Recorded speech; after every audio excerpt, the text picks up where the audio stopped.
other thinkers or reformers of traditional Hinduism despised other religions or philosophy. Rather, they were equally conversant with Western philosophy like Ram Roy. But this knowledge of other tradition helped them understand their own existence in a better and clearer manner, to have confidence in their existence as Hindu, giving equal respect to the other religions. Vivekananda, unlike Ram Roy and his other dissidents, who submitting their knowledge, understanding of the religion to Christianity, were ready to be reformed from what they basically were not able to assimilate in them fully due to certain factors which affected them. Swami Vivekananda, in his reply to the address of welcome in the year 1897, writes, "Great works, I'm quoting him, great works are to be done. Wonderful powers have to be worked out. We have to teach other nations many things. This is the motherland of philosophy, of spirituality, and of ethics, of sweetness, gentleness, and love." And make the bold statement that India is still first and foremost of all the nations of the world in these respects. Let others talk of politics, of the glory of acquisition of immense wealth poured in by trade, of the power and spread of commercialism, of the glorious fountain of physical liberty, but these the Hindu mind does not understand and does not want to understand. Touch him on spirituality, on religion, on God, on the soul, on the infinite, on the spiritual freedom. And I assure you, the lowest peasant in India is better informed on these subjects than many philosophers. I have said, gentlemen, that we have yet something to teach to the world. This is the very reason, dear, that this nation has lived on in spite of hundreds of years of persecution, in spite of nearly 1,000 years of foreign rule and foreign oppression. These lines also show us the very ground on which the idea of harmony of religions was extracted. To offer or to foster such harmony, one has to have complete faith, trust in one's own religion. Simultaneously, it is required to understand other religions and religious ideas to provide a kind of coexistence environment by having an approach like Ramakrishna, as per his idea of Sarvadharma Sambhav, places himself at the place, the practitioner of the other religion, and then opines about that religion. Vivekananda, his disciple, very emphatically proclaimed the idea of toleration as a key idea of Hinduism and the nation. He, citing the Rig hymn, Ekam Sat Vipra Bahudha Vadanti, means that which is one, the sages speak of as manifold, or can say that the God is one, sages perceive or him variously. I have to skip.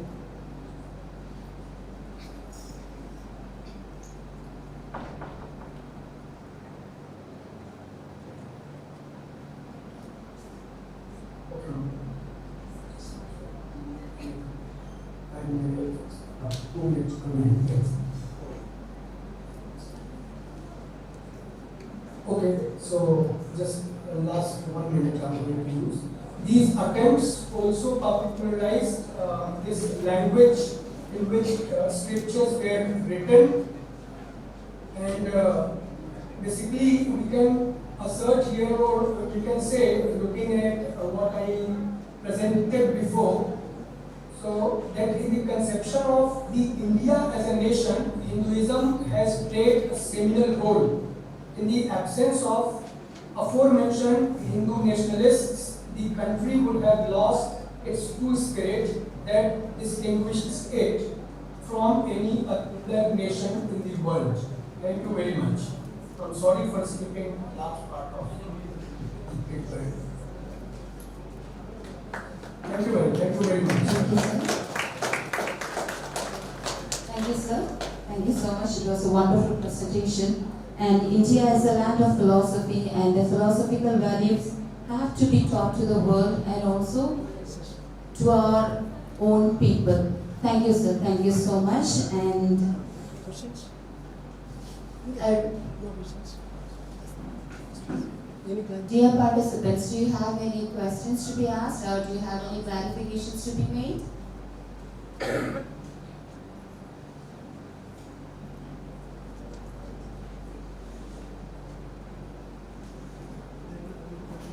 Thank you. See, thank you. I'm available for any question or comments. Sir, you have made him chairman. The chairman has to say a few words. Talk about Hinduism and in the modern context, contemporary India, and then you talked about you linked Hinduism with God, which in the days of controversies among the scholars and participants. But anyway, you finally recommended that without Hinduism, Hindu nationalists, India would have not. Then you answer. But then you made a good paper. Okay. Thank you. Thank you very much. So we shall end the session. Thank you, sir. Thank you.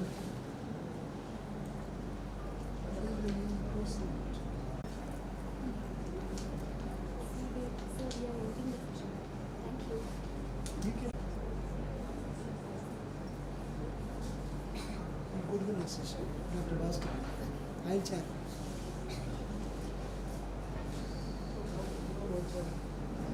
Now we are moving into our next session, and our invited resource person would be Professor G. Bhaskaran, Professor and Dean, School of English and Foreign Languages, Gandhigram Rural Institute, Dindigul, Tamil Nadu, and he will be enlightening us through his title, Dethroning Historic Events and Emerging Nationalism in Indo-Anglican Writings.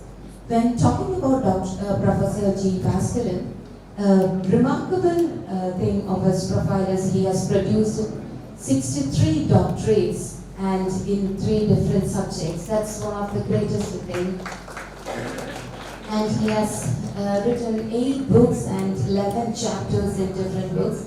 And he has also got a UGC major project was handled by him, and the topic was Diaspora Discourse, Displacement, Migration and Cultural Exchange in the Post-Rushdie's Indian Fiction in English. With most respect, we welcome Professor G. Bhaskaran, and I also request Dr. S. Prabhakaran sir.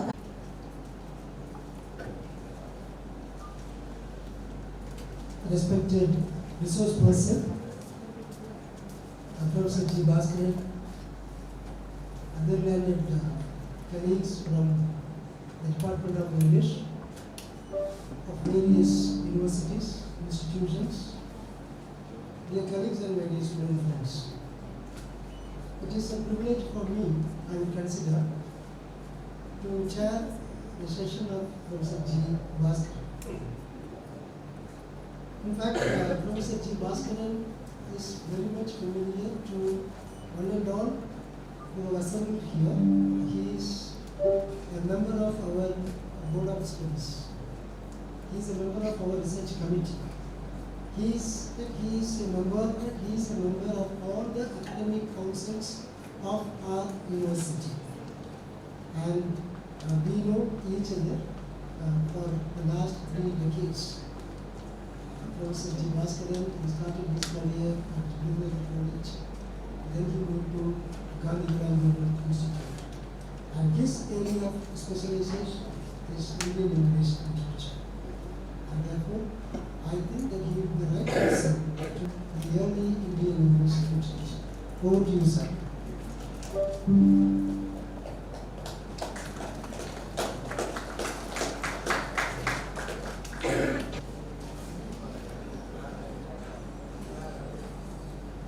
So excellent morning to all of you gathered here. Professor Prabhakaran, the chair, the resource persons from various places, Professor Hariharan, my good friend from Kerala, Professor Saji, Professor Rose, my friends, my scholars, children, morning to all of you, my pronouns. Really, it is a pleasant moment, in my life, beginning career, early career. So my research was on comparing Anglo-Indian and Indo-Aryan literature. The concept, I have chosen is Indian history. Indian history pursued by Anglo-Indian writers and Indo-Anglian, by them writers. Well, I have chosen historical personages, Nana Sahib, Bahadur Shah, Shah Jahan, Shivaji, and few others. Teacher, Professor Gupta, Balrama Gupta, asked me, to reduce, the quantum of novels. Then I applied the double-coated romance related, few novels. So that was exclusively written for British audience. The romance, that was entertained, then among the Indians, the personages, here I have chosen, I have talked, was something, the area of interest, to them, not the pain, not the tears, not, the sufferings, not the sifting of spaces, not the boundaries, not the people, not our leaders. So everything, that they kept it, as hidden. So the early history documented, was not of that our area of interest. Even now, that you are struggling to prove, struggling to take, that authentic, and that is now in the hands of we people, the historians, here. Even Ramila Tapo, the professor and the living historian, the JNU professor and living historian, who has changed, her attitude now, writing history, that she has moved to creative writing. And now she is validating, her own two values, volume 1 and 2, Indian history. Yes, she is offering good amount of space for teachers of English. So we are actually taking in our hands now historicity and new historicism. So enriching our own scholars and students and taking, the content to the new leaders. I don't want to use, the young adult leaders, that is, a different area. Their want of space is, entirely different, right? But few readers, that who are very much fond of, looking for truth. And we are now, dealing with alternate truth also, right? So exactly, a coincidence. March 23rd, is. So March 23rd, 1919. So I am taking few short stories, to take you, so that you can understand my choice of title. How that certain happenings or historical events, that are marred, distorted. Okay. So March 23rd, is a milestone in the history of India's independence struggle. So today is 29, March 29, right? Maybe my good friend, host has chosen, the time also, right? The coincidence, with that. March 23, 1919. So Gandhiji was in Chennai on the invitation of Kasturi Ranga Iyengar. Gandhiji had hitherto been struggling to find a way to counter the draconian and recently enacted Rowlatt Act by the British. So March 23rd that was, and today is March 29. It was in the early hours that day that he dreamt of the idea of mass hartal to counter the act. So many may still be unaware of this pivotal moment, yes.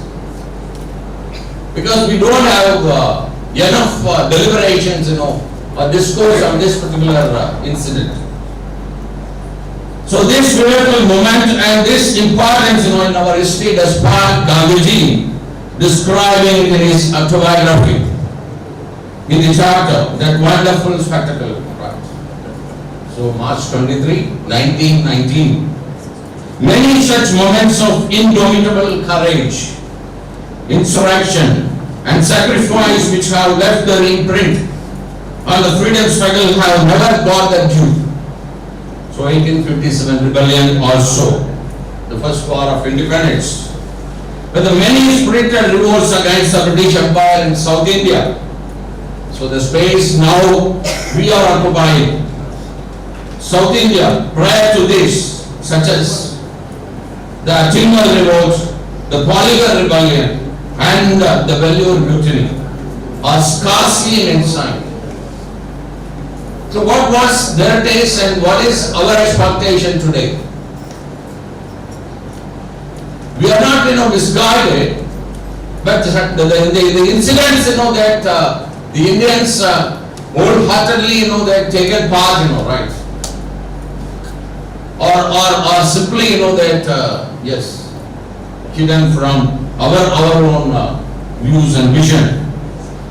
Now, the right moment, the central government's AZHAGARASAN Amrit Mahotsav, initiative to celebrate and commemorate 75 years of freedom. The endeavor to honor such and sung milestones and icons, right? We had actually an event in Gandhigram very recently, during a convocation ceremony that we actually, launched a gallery, the support of political science department, right there in our institute. Such unsung heroes, that were identified and that were displayed, given significant importance, there in the gallery. That we happen to come across, so many people, yes. Those you don't find, there in the history. So with this thread of, selfless nationalistic stream, India's independent movement was a crucible that coalesced people from contradictory and even conflicting backgrounds and ideologies. So history was seen in the 19th century as an empirical search for external truths corresponding to what was considered to be absolute reality of the past events. So now you can understand, why I have designed, that title as such. So, since postmodern theorists, think that historical fiction is problematic because historical narrative can never be, complete. A few definitions of the postmodern version of the historical fiction emphasize its involvement in the epistemological problems present in representing the past. Yes. So this, I take, a very, very small story, right? The story of partisan, and if time permits, that I'll take, one more. This is by a journalist, a newspaperman's experiencing, an event, in his life. His name is SANKAR.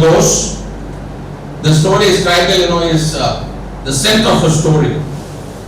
Actually, this is the chapter on how Bengal's feminine went undocumented, by press. So this is in first person narration. A friend of the world, writes. One of my greatest regrets with reporting, over 3 million people died of starvation in Bengal with hardly any mention in the media. Right? So how that this was actually hidden? The British historians, or the rulers, the colonies, they never entertain the historians, from Indian side, the writers, from Indian side. Also, that they just go through, the content, prepared by their own media people. So that of real estate in unpronounceable locales made it in the front pages, the media, the print media. But the death by starvation of Indians, almost equal to 2/3 of the population of Scotland, was something to be wished away. The story is, during this time, your human frozen found anchor in B's parents. He is one of the characters. And this human possum, his name was Rama. And when he collapsed on the landing of 78 Vidyasagar Street in North Calcutta, Bengal, the walking skeleton was taken in by Captain N. Chaudhary, who is B's father. The skeleton was handed over to Nana Moni. Nana Moni is B's mother. He was nursed to health, 3 square meals a day. 3 square meals a day was all he needed. And in time he became the major donor of the household. Starvation due to want of food. Rice was actually there in India. They weren't, taken care of. They weren't, given enough. The only concession he had to make was a change of name. One of the Jamais, that means sons-in-law. Jamais of the Chaudhary household was called Rama. Since the mother-in-law, Nana Moni could not call a household help, no matter what his status, by the same name. She named him Jagabandhu. Jagabandhu, another name of Lord Rama, literally meaning friend of the world. That is the way the story is titled, a friend of the world. Jagabandhu's father was a carpenter in Jessore. Jessore is a place very near to Calcutta. And he used to help out his father in the shop. His mother had tragedy struck the household when Jagabandhu turned 17 years in 1942. It all started with rumors. Yes, that was the day, rumor was very common.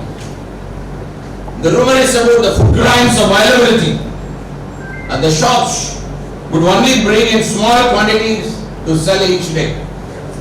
That was actually the ration given to them. It is not the ration that were available to the people, common people, but even the shops were given less. Normally, petty tradesmen and all job workers would buy rice. Even today, the scene is available in certain spaces. And other staples at the end of the day with their day's earnings. But of late, the shops would either be empty or be shut. By afternoon, prices went up on an hourly basis.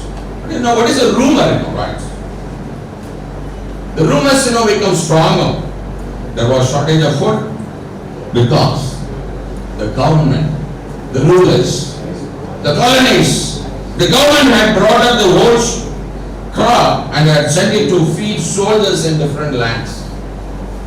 See that, our own production that was actually taken to some other spaces, and that was given to soldiers, in different places, different lands. And those spaces were occupied by the colonies. Jagabandhu's father could not find work. Everyone was spending all they had to stock up on rice.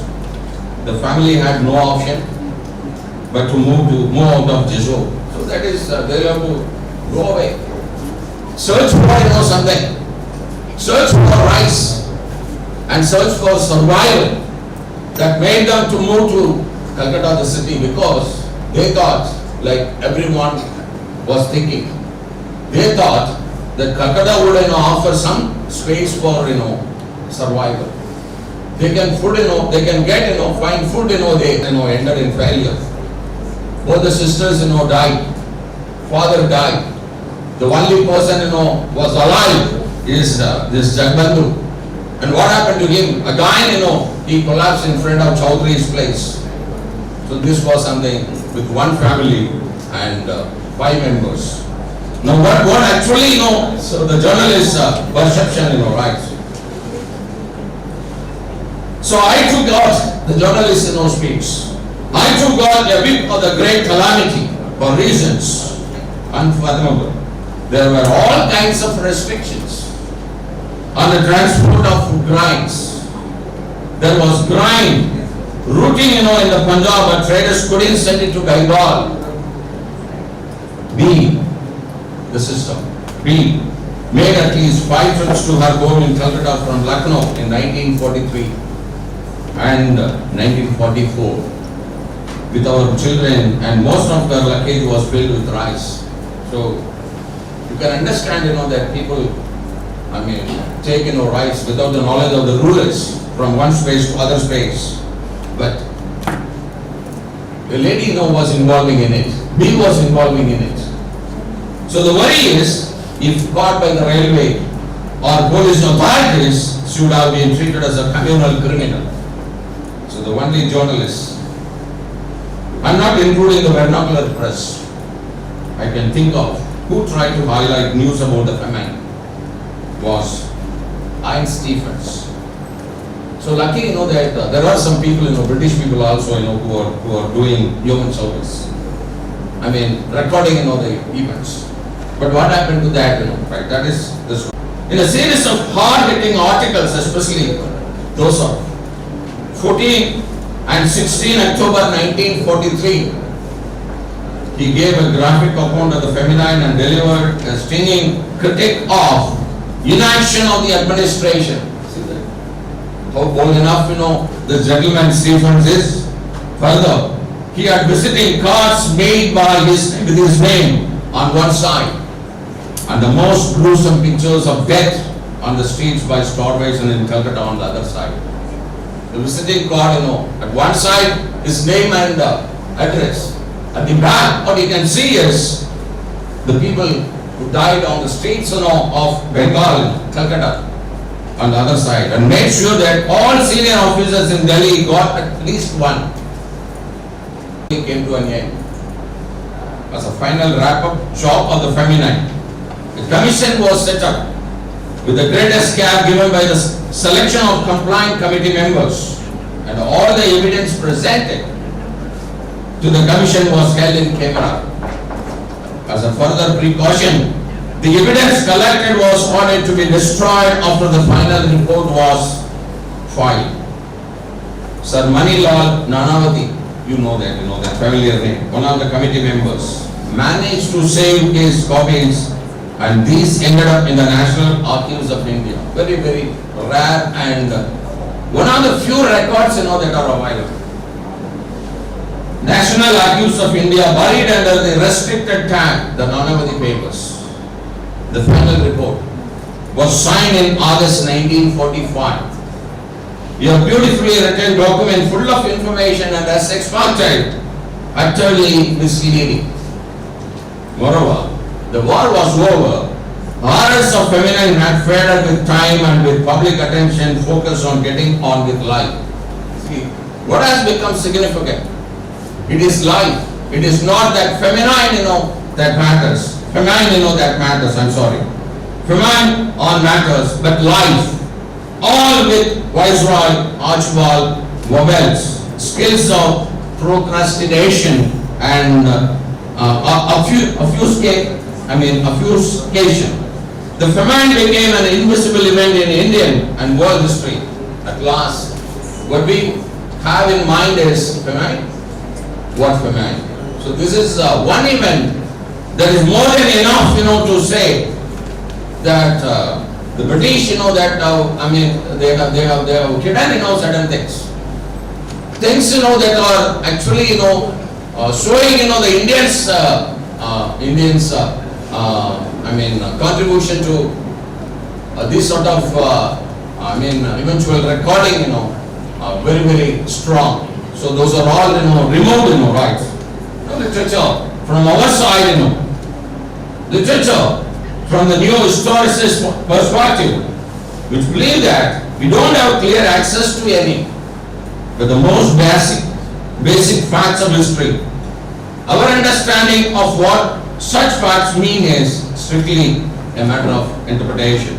So now I tell one thing, Flora is still Meadows Taylor, and even you do have Patricia Wentworth, all those Anglo-Indian writers.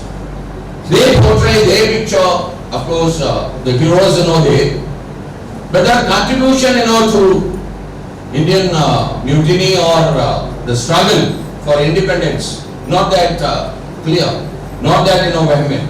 But when you come across the same that the personages and the events connected with them, that are narrated of course from their own understanding, the Indians, the Indo-Anglian, right, what I mean.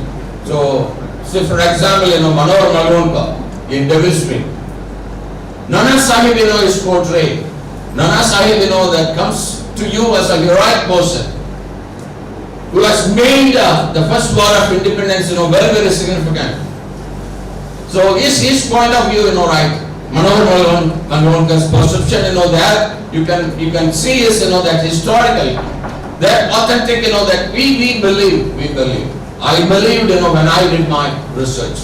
But today, what actually, that we made out of that narration is something, different, right?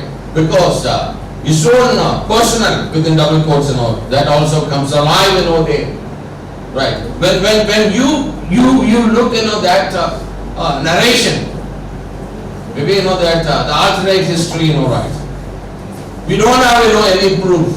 We don't have, exact, proof, that in our hands, right? Our own historians, they made the Indian history available after the independence, not earlier. They weren't, allowed. But those early histories, drawn. The early histories, that designed by the British historians are not, that authentic. Those are all, something distorted. Asserts, that history. Similarly, cultural materialism, cultural development of migrant life. Therefore, from this aspect also, literature proclaims history. Corollary to this, literary fiction too states history, as a scholar opines. I quote, "Fiction must surely take its cue from history, as surely as it takes its place in history." Now you can understand, Patricia Wentworth, the title of the novel is Devil's Way. Manohar Malhonkar, has given, the title the same, The Devil's Way. Both are about Nana Sahib. But when you assess the heroism or the contribution made by Nana Sahib to the historic mutiny, right? Sipahi mutiny, who has actually, overgone the other. Certainly, that we speak, in favor Manohar Malhonkar, leaving, Patricia Wentworth, the other side. 1/3 or 1/4, as such, that we say we actually, declare. But the true authentic, truth or fact that when you try to understand from these narratives, both are narratives, right? One, that was done, before independence. The other one, that came late after independence, we know that. So the time, the time, between the Anglo-Indian person and the Indian person, that when you assess or the time, that was taken for the Indians, to narrate, such an incident, right? When you consider, all these things, what you can understand, is still, it is a doubt, right? That's why, that I use the term, dethroning the events, right? The events. Again. The interesting thing, that, so thus we can reduce, that fiction can be further divided into live and represented histories, right? Represented histories. So the represented histories can be discovered in historical books, annals, etc. While the former, that is the lived one, biographies. Even autobiographies, that are treated as autofictional. Right? That question, again coming, right? Autofictional. So even autobiographies. So we do have, that, interpretations, in the present scenario. So these accounts on being grounded upon life experiences, hence non-fiction also joins. Now, I told you about Pramila Thakur. Now she has become, a very serious non-fictional writer. She used to write, essays and commentaries also. After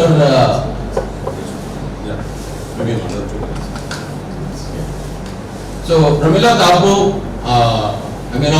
after documenting, history, realizing, that she might have read, lot the historicism and other components, the latest developments, realize that the interpretations, are possible on her own writing, her own historic writing. And she has taken, something, and then she started writing all these things. Okay, all these things. So non-fiction. From memoirs, that non-fiction also asserts and owes history. Moreover, Robert Fogarty, 2011, claims most memories tell the truth as they remember it. So, even if people who are living at the age of 100 and they have contributed something like to history and telling that historical events orally. So if you find something but what they remember that they can tell, not that every connected events. In that sense, the memories is like the fiction writer who creates a character on the page, thereby compelling the reader to imagine that figure as they enter a story. One partition, that story, that is titled as Address. This is by Gautam Ali's short story Address that was translated from the Bengali by Mir Ahmed Ali. This particular story, is from the bleeding border, stories of Bengal parties. He began, in the morning, Allah Meherban, you tell me which one is my country. So during partition, how could I live in for me? Suddenly, they were asked to go either side. Now come on, you go to that side and let the other, come to this side. You don't know which land, that you belong. The address, which you hold now may not be the correct address. His head is bald and his teeth have fallen. The thin man was offering namaz on a tattered piece of cloth. So it was his land, it belonged to his father, his forefathers. He won't leave it at any cost. He won't go by the words of others who claimed that it was not his land. His life of toil and hope always revolved around it. So there is nation, there is nationalism, there is also nationhood. I just take an interesting saying that. So mother and motherland, are greater than heaven. Nation, nationhood, and out of which that you rise, you climb, that this particular nationality means mother and motherland are superior even to heaven. Our gallant freedom fighters did not plunge into the battle against the British for help, position or power. They would live to see the next day. There is a coincidence, that Tirunelveli is, well connected with people. And some people, were also, here. T.K. Madhavan, who met Mahatma Ji in 1921 to discuss Vaikom. Vaikom, a struggle against untouchability. Actually, the discussion, they had here. And the application, that in Vaikom, that was designed here. Such a hero, that was answered again. Hope to identify such heroes. And thanks to Professor PRABHA, that making that event, possible. That we are all taken back, to know more about nation, our nationhood. And we also, make it a point that nationalism, is part of our breath. And the blood, carries, nationalism very strong, in us. Thank you so much. And good luck to you. My pronouns are kind. And if you have any clarifications, doubts, I'm waiting. Thank you so much.